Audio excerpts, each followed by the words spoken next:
But I have people that actually said, Claire, give me some books, please, desperate for a book. So I'd be like, yeah, just pop round, I'll leave it at the end of the driveway. This National Inclusion Week, we wanted to understand more about disability. So we spoke to several colleagues about their lived experiences. Here's our conversation with Clare about multiple sclerosis. Basically, MS is my own immune system is attacking my nerves. In fact, it's kind of removing the myelin sheath, which is a fatty tube that goes through everybody's nerves that protects it. It's like all these wires have got plastic around the outside of them. Myelin sheath does that with the nerves in your body.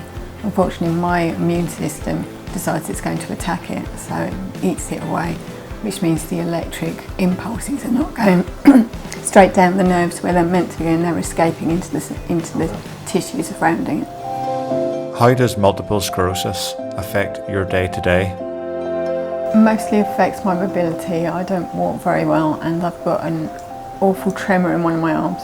Because I do the garden with a gardener as well, I tend to push myself a bit too far, so I try not to and do a little bit, have a sit down and then do a little bit more.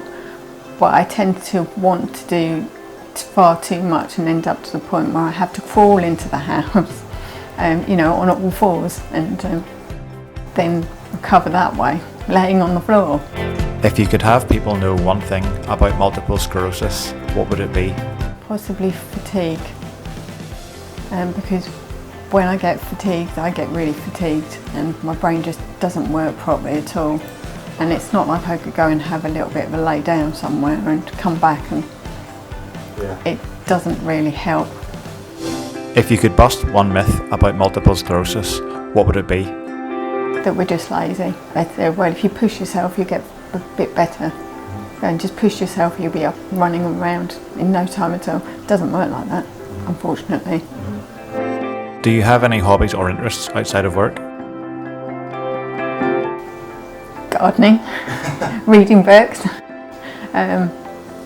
yoga and Pilates. During lockdown, the first lockdown, which was really hard, but thankfully the weather was so good. Our front garden opens out onto a road that people walk down with their dogs a lot, so I was speaking to a lot of dog walkers, but I also did book swaps with them.